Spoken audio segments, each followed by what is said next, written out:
Olá, vamos começar mais uma aula de geografia, hoje com o assunto Políticas Ambientais no Brasil, com a professora Simone.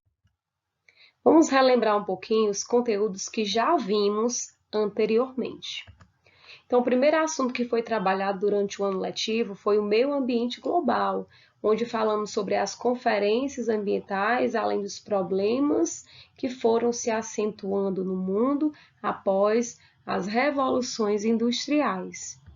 O segundo assunto que foi trabalhado em sala foi a questão energética mundial e no Brasil, assunto que introduzimos na escola ainda, né? E demos continuidade nas nossas aulas à distância. Foi aí que falamos sobre todas as fontes energéticas e de que forma essas fontes energéticas são utilizadas em várias partes do mundo. E o conteúdo que vamos introduzir hoje é políticas ambientais no Brasil. É de extrema importância para todos nós ter conhecimento sobre todas as leis que regem os programas associados às questões sustentáveis, né? Desde quando esse processo veio vigorar, tá bem? Vamos lá? O objetivo da nossa aula é estudar o processo histórico das políticas e leis ambientais.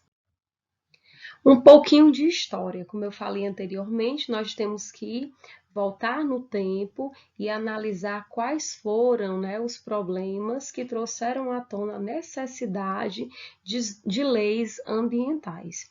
Então, a conservação da natureza já foi algo que veio desde muito tempo, né, desde o século XVI, onde os portugueses e espanhóis já estavam no nosso território, dominando, explorando. Então, começou-se aí a ter esse propósito de conservação da natureza, né? Parece que não foi muito viável naquele momento, já que estavam explorando de forma desenfreada, né? Mas foi o nosso primeiro passo aí, trazendo a concepção de sustentabilidade com propostas, né, viáveis para o meio ambiente.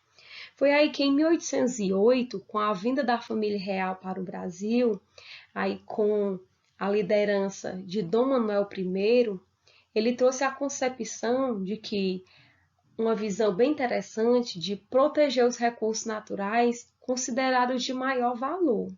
Foi aí que surgiu a expressão madeira de lei, que quer dizer árvores nobres proibidas de serem cortadas sem autorização. Nós temos dois exemplos de madeiras de lei, jacarandá e peroba. Essas duas árvores, elas têm um alto valor, a madeira tem um alto valor. Por isso, eram consideradas madeira de lei. Em 1580 a 1640, nós tivemos o domínio espanhol coordenado pelo rei Felipe II. Em 1605, editando-se aí o regime do pau-brasil, nós trouxemos a concepção e a preocupação estatal de preservar os estoques de pau-brasil para a exploração futura. E alguns procedimentos legais, né, seriam vigorados conforme a necessidade, né, conforme aí o rompimento e não cumprimento dessa lei, desse regime do pau-brasil. Esses procedimentos legais trariam uma penalização aos infratores da lei. Qualquer cidadão que viesse descumprir, né, esse acordo aí, infelizmente, felizmente, né, iria ser penalizado. Em 1822, com a vinda da família real aqui para o Brasil, lá no Rio de Janeiro houve grandes investimentos nos campos culturais e científicos. Foi aí que surgiu a criação do Real Horto, ou também chamado de Jardim Botânico, lá no Rio de Janeiro, com a conservação de palmeiras. Outro ponto, né, que trouxe aí um grande respaldo para o Brasil foi a preservação de jacarandás lá no Parque do Ibirapuera, em São Paulo. Então, foram momentos históricos e que até hoje nós temos essas áreas de proteção, né? E sabemos da grande importância que tem que se ter com relação à preservação ambiental e principalmente com a criação de parques, né? Esses parques que são bem comuns nas áreas metropolitanas, mesmo com a falta de estrutura, muitas vezes sem planejamento, se faz necessário, porque as áreas metropolitanas, infelizmente, a grande quantidade de poluentes sendo emitido na atmosfera, né? E é de grande relevância se dá importância a se ter uma área que possa trazer uma certa tranquilidade, né? Uma área arborizada.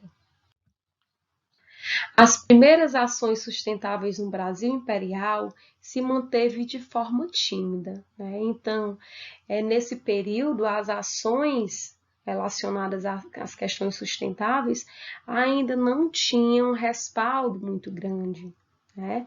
A devastação ambiental era uma preocupação daquele momento, mas infelizmente não tínhamos ações tão eficientes que pudessem inibir a população, né, de praticar qualquer dano ao meio ambiente. A atuação do poder público na proteção ao meio ambiente permaneceria limitado, pois vigorava naquele momento o direito de propriedade. O que seria esse direito de propriedade? O direito de propriedade garantia aos donos das terras poderes plenos e irrestritos, inclusive no que diz respeito à devastação.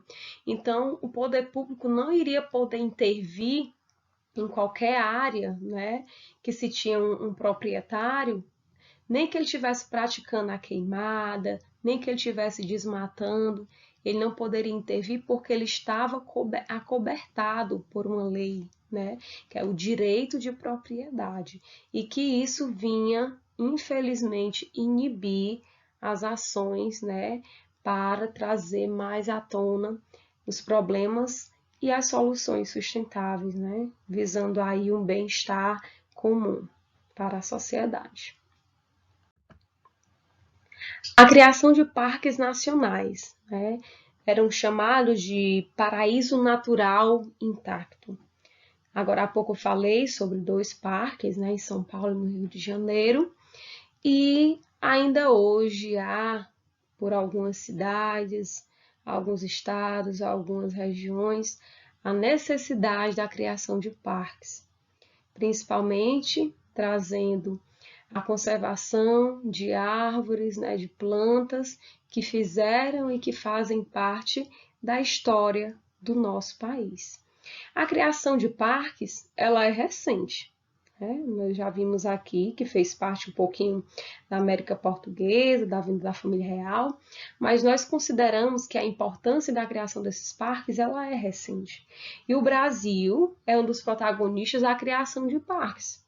Até o século XVIII, tinha-se a concepção de que conquistar a natureza era produzir civilização.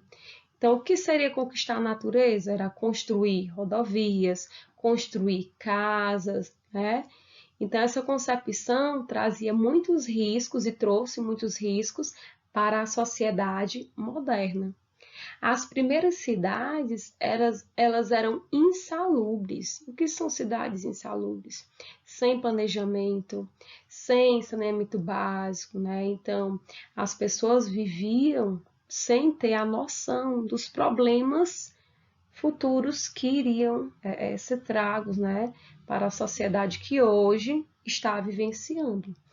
Então, havia uma falta de planejamento, e é tanto que hoje, nas áreas metropolitanas, em virtude da grande concentração populacional, a partir da oferta de emprego, de uma nova chance, uma nova oportunidade de vida, né, pensando aí em ter uma vida melhor, essas áreas metropolitanas, elas têm um certo risco, né? E infelizmente são áreas sem planejamento, e como nós temos no Rio de Janeiro, a grande concentração populacional e a falta de planejamento que poderá trazer futuramente, já vem trazendo, né, problemas para a sociedade, como deslizamento de terra, então muitas famílias ficam desabrigadas em virtude dessa falta, né, de ação também, né, do Estado, né? Então, tem que haver um planejamento para que o ser humano não venha sofrer futuramente com toda essa ação que é tomada agora, né?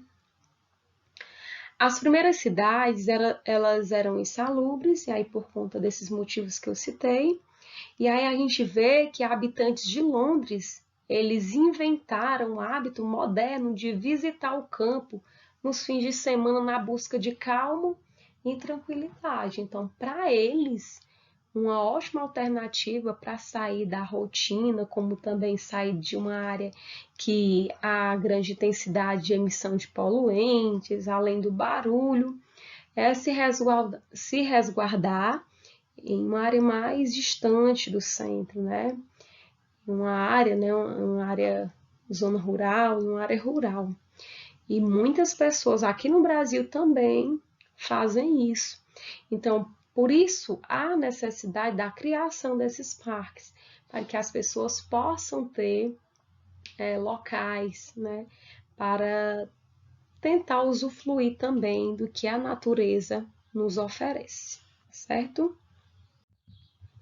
Crescimento econômico e preservação ambiental. Isso é possível? Então, gente, nós sabemos que há muitos problemas em virtude do crescimento econômico, né? Porque tudo que se utiliza hoje vem desde muito tempo, desde o início de tudo, né? É extraído da natureza. Então, aqui no Brasil, para iniciar qualquer projeto agrícola, industrial ou obras de engenharia, é necessário fazer um estudo de impacto ambiental, também chamado de EIA, como também o relatório de impacto no meio ambiente, que é a RIMA. Em 1990, surgiram várias outras leis. Além da EIA e da RIMA, surgiu a Lei de Recursos Hídricos e a Lei de Crimes Ambientais, que traz aí a possibilidade da conservação da fauna, da flora, como também de todos os recursos hídricos, né? Da água, né? Dos rios. A Constituição de 1988 traz aí uma fala bem interessante, que ambiente saudável é um direito fundamental do povo brasileiro e torna-se infração grave e passível de punição quando qualquer indivíduo comete uma ação, né, que venha prejudicar o meio ambiente, desde a caça ilegal até mesmo a destruição de nascentes de rios. Então, qualquer cidadão que cometer um ato como esse, ele pode ser punido. Dois exemplos que eu coloquei aqui: multas e prisão. Após a Segunda Guerra Mundial, o Brasil se transformou em um país urbano e industrial. E a cada dia que se passa, está mais difícil de resolver os problemas ambientais aqui no Brasil, em virtude do grande crescimento tecnológico e a grande exploração dos recursos extraídos da natureza. É tanto que a Amazônia transformou-se na maior região de floresta urbanizada do mundo. Nós sabemos que no governo de JK houve a grande concentração de instalação de indústrias na região norte com o propósito de ocupar. Tinha-se muito receio de perder território. Foi nesse período que muitas pessoas começaram a migrar para a Amazônia e ocupar, e aí nós temos um resultado disso tudo. É uma área que deveria ter uma grande conservação, mas que se transformou na floresta, na maior floresta urbanizada, né? Além da Amazônia, nós temos o Cerrado e a Caatinga, que vem sofrendo a ameaça de expansão da pecuária e da agricultura. E o que movimenta a economia brasileira atualmente é a soja, o cultivo da soja. E as áreas que mais estão sendo exploradas, né, para o cultivo é o Cerrado e a caatinga. Então, estamos crescendo economicamente, mas estamos perdendo biomas, estamos perdendo áreas naturais, né? Que infelizmente isso vai trazer um dano, já temos um dano, né, ambiental, certo? Então, nós vamos ficando por aqui. Essa aula é uma aula de introdução do nosso conteúdo. A atividade está encaminhada lá no Aluno Online. Eu espero vocês nas próximas aulas. Obrigada e até breve.